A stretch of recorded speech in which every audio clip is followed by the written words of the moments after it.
దాంతో పాటు కేసీఆర్ గారికి కేటీఆర్ గారు చెప్తున్నా, శాసనసభలో మీ సమయంలో కనీసం ప్రతిపక్షం ఏదైతే సంబంధించి సమస్యలపైన మాట్లాడే ఒక అవకాశం మీరు కల్పించలే.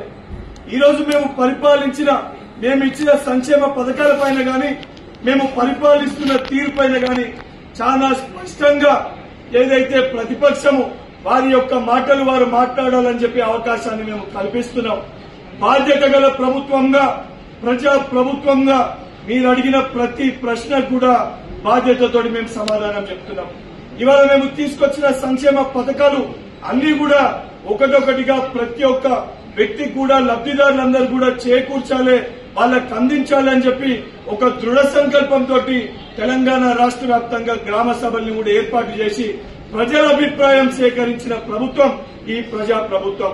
ఇవన్నింటినీ తట్టుకోలేక, జీర్ణించుకోలేక ఏదైతే కేసీఆర్ గారు ఏదైతే పిక్నిక్ కి పోయినట్టు, ఏదైతే ప్రధాన ప్రతిపక్ష పార్టీ నాయకులుగా అసెంబ్లీ సెషన్స్ లో కంప్లీట్ గా పాల్గొని ఏదైతే సంబంధించిన అంశాలపైన మాట్లాడాల్సిన బాధ్యత వారిపైన ఉంటుంది. వారు రాకుండా ఏదైతే వారి కుటుంబంలో జరుగుతున్న అంతర్గత కొట్లాటకి, ఆ కుర్చీ అల్లునికిస్తే కొడుకు అలుగుతాడని, కొడుకుకిస్తే అల్లుడు అలుగుతాడని చెప్పని, ఇద్దరి మధ్యలో బిడ్డ కొట్లాడుతుందని చెప్పని అతనేమో ఫార్మ్ హౌస్ కే పరిమితమైండు. ఉన్న ఎమ్మెల్యేలో ఇది నా వర్గం అని చెప్పి హరీష్ రావు ఒక చోట ప్రెస్ మీట్ పెట్టలేకపోతే ఆ అంశంపై ఇక్కడ కేటీఆర్ ముందే అడ్రస్ చేసి ప్రెస్ ని మాట్లాడతారు. ముందు మీ పార్టీ పరిస్థితి, మీ కుటుంబంలో ఉన్న అంతర్గత ఏదైతే విభేదాల పరిస్థితికి ఏదైతే విభజించుకొని ఇష్టం వచ్చినట్టు నిన్న గవర్నర్స్ అడ్రస్ లో కూడా ఒక్కొక్కరు వర్గాల వారిగా విభజించుకొని, అటు కవిత గారు కొంతమందిని ఒక దగ్గర కూర్చొని, హరీష్ రావు గారు కొంతమందిని వేసుకొని కూర్చొని, కేటీఆర్ గారు కొంతమందిని వేసుకొని కూర్చొని మాట్లాడుతున్నప్పుడు కనీసం డెకోరం ఆఫ్ ద హౌస్ ని మెయింటైన్ చేయకుండా ఇష్టం వచ్చినట్టు మాట్లాడుతారు. ఏదన్నా కూడా ఒక కుర్చీలో ఒక వ్యక్తి కూర్చున్నప్పుడు ఆ స్థానానికి గౌరవం ఇవ్వాల్సిన ఒక బాధ్యత మనందరిపైన ఉంటుంది. ఈ రోజు రేవంత్ రెడ్డి గారు తెలంగాణ రాష్ట్రానికి గౌరవ ముఖ్యమంత్రి గారు, తెలంగాణ రాష్ట్ర ప్రజలందరూ వారి యొక్క అభివృద్ది కోసము వాళ్ళు ఏ కళలతోటి కాంక్షతోటి తెలంగాణ రాష్ట్రం కావాలని చెప్పి ప్రతి తల్లి కలగన్నదో ఆ కళ నెరవేరాలని చెప్పి సోనియమ్మ తెలంగాణ రాష్ట్రాన్ని ఇచ్చింది. ఆ కళలన్నింటినీ కూడా సాకారం చేస్తారని చెప్పి రేవంత్ రెడ్డి గారి పైన, రాహుల్ గాంధీ గారి పైన నమ్మకం పెట్టుకుని కాంగ్రెస్ పార్టీని ప్రజలు ఓట్లేసి గెలిపించిన మొదటి రోజుకెళ్లి కూడా ప్రజలకి మెరుగైన పరిపాలన అందించాలి.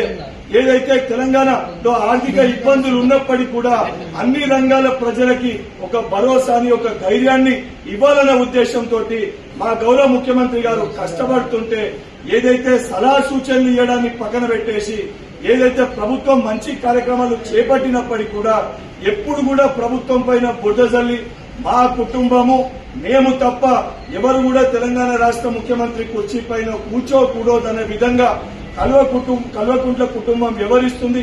దానికి తొత్తులు లెక్క వారికి వత్తాసు పలుకుతూ వారి పార్టీలో ఉన్న కొంతమంది కుక్కలు ఏదైతే ఈరోజు శాసనసభ్యులమని కూడా మర్చిపోయి శాసనసభ్యుల్లాగా వ్యవహరించకుండా ఆ కుటుంబం కోసము వాళ్ళ మోచేతి నీళ్లు తాగే విధంగా కుక్కల లెక్క వారు వ్యవహరిస్తున్నారు. మీ వ్యవహారం ఇదే రకంగా ఉంటే పార్లమెంట్ ఎలక్షన్స్ లో తెలంగాణ ప్రజలు మీకు గుండుసున్నా ఇచ్చారు. ఎమ్మెల్సీ ఎలక్షన్స్ లో కనీసం క్యాండిడేట్ ని కూడా పెట్టలేని ఒక దుస్థితి మీ పార్టీ పరిస్థితి. ఇదే రకంగా మీ వ్యవహార శైలి ఉంటే పిచ్చి కుక్కల్ని కదా ఏ రకంగా రాళ్లతోటి తరిమి కొట్టే పరిస్థితి ఉంటుందో తెలంగాణ రాష్ట్రంకి కూడా